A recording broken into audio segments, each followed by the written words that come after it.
America, where President Donald Trump has imposed a 30% tariff on imports from Mexico and the European Union, which start on August the 1st.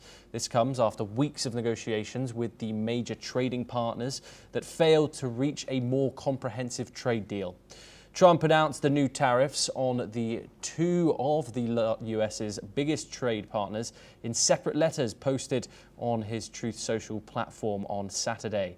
Following this, White House advisor Hassett has said that the tariffs being imposed on the countries are real, and if Trump gets proposals that he does not think are good enough.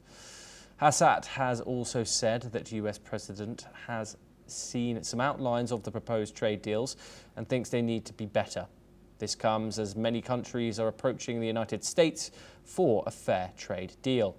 Meanwhile, the trade tensions between Brazil and the United States continue to grow, with Trump threatening an over 50% tariff on Brazil this week. In response, Brazil warned it will also raise levies on US products.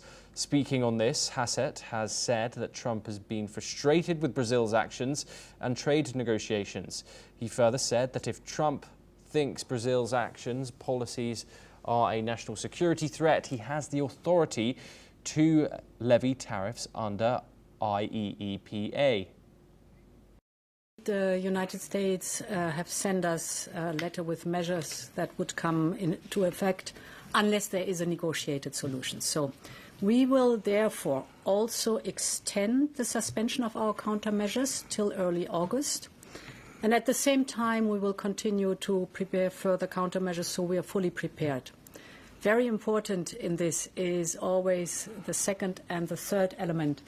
The second element is to diversify our trade relationships. So this big and important political agreement on a free trade agreement with Indonesia is today a huge milestone forward and shows that we're looking for new market, open market. So we have, as you know, a two-track approach. It's very important. We have always been very clear that we prefer a negotiated solution.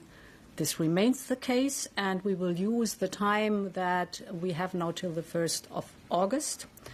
And on the second track, since the very beginning, we have worked and now are ready to respond with countermeasures.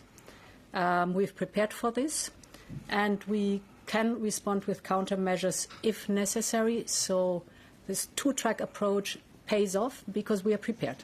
On your question, as you know, we have prepared and agreed on a first list of countermeasures. We have developed a second potential list of countermeasures that is by now agreed to. And the ACI is created for extraordinary situations.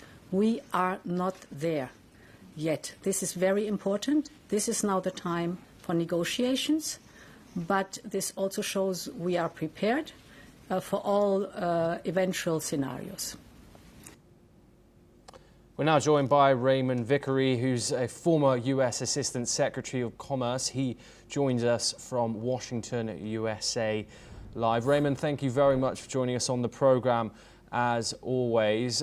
Raymond, this tariff deadline has now been extended to August the 1st, with the likes of the European Union now and Mexico, two of the US's largest trading partners, now facing increased tariffs, with the European Union now responding, who now faces a higher tariff, a 10% extra hike from previously in April. What could the immediate effects of these 30% tariffs on American consumers and businesses, especially that rely heavily on imports from Mexico and the European Union, be? Well, thanks very much for having me again. Of course, the immediate impact will be disastrous, really, for Trump's key economic proposal in his campaign, which was that he was going to get inflation under control and he was going to lower the inflation rate.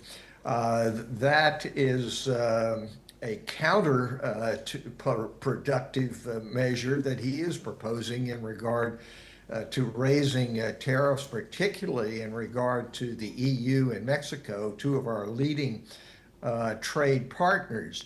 It remains to be seen whether or not Trump will do this. As you well know, Wall Street and the markets have said that TACO is the appropriate acronym, that Trump always chickens out.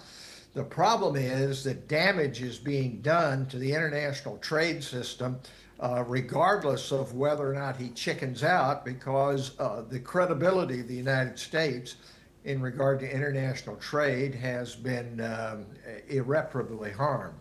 And Raymond, obviously this 90-day pause has come to an end now. However, the what did go on during those 90 days was the trade war with China. Are we going to see that come from a lot more angles now, do you believe? How do you expect Mexico and the European Union might retaliate against these tariffs? Well, neither the EU or Mexico, as you've just indicated from the EU spokesperson, want to retaliate, because retaliation does not solve the problem. What it does is exacerbate the demolition of what has been in effect since World War II under first the General Agreement on Tariffs and Trade, and then on the World Trade Organization. Those approaches, which are a rule of law, systematic approach to international trade, are being demolished by this bilateral transaction sort of real estate deal that President Trump is familiar with. So that's going to be the overall harm to it.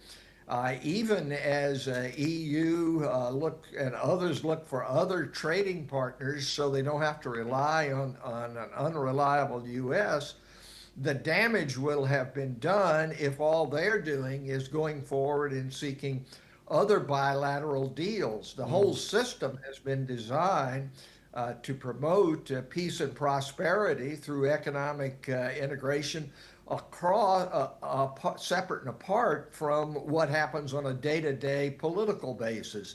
But Trump has set it all back more than 80 years. And it remains to be seen whether we can work our way out of this.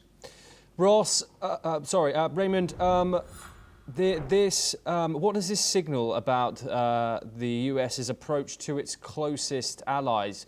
We obviously see on the diplomatic front here that people still like to remain close to Trump, while he is still imposing these trade tariffs, and we see some leaders, some claim leaders are even kind of bending to him in some way when it comes to their trade deals.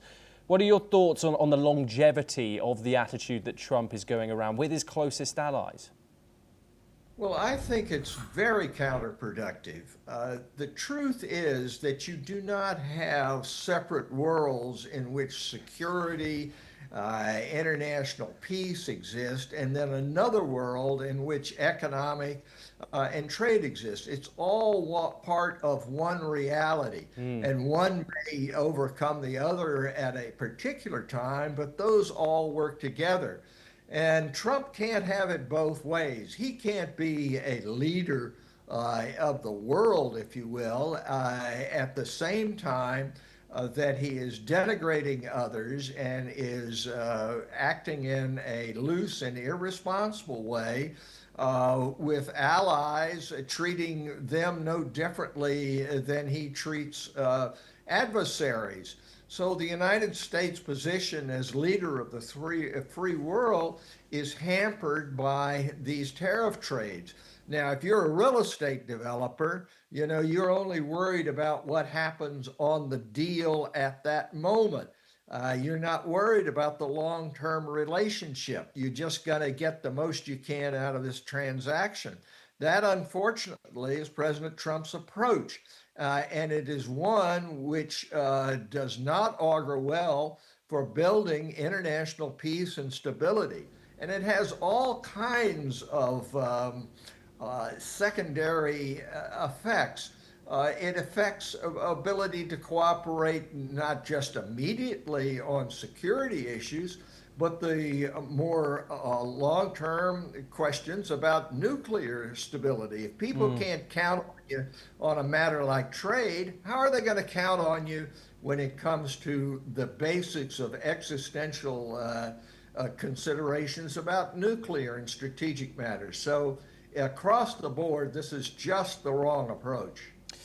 Raymond, do you think, obviously, that this is, I doubt, obviously we can't speculate here, but I doubt this is going to be the last time this happens in regards to another letter being sent out on Donald Trump's Truth Social announcing a new escalated tariff on countries who have yet to make deals. Do you think other countries like China especially, obviously, could exploit these tensions and to gain more favourable trade or diplomatic ties with countries that have suffered an escalated tariff hike? Well, there's no question that China, Russia are applauding what President Trump is doing, because it creates a vacuum, a change from what has happened since World War II in keeping peace and prosperity, in which the United States has entered into relations with other great democracies, whether they be India, EU, Japan, and has been able to hold in check the lawless tendencies of authoritarian regimes like China and Russia. But if you take that away, of course, China just tries to slip immediately into leadership positions, and Russia will exploit those as well. Raymond Vickery, thank you very much. Pleasure having you on the programme, as always. We now move over to the Middle East.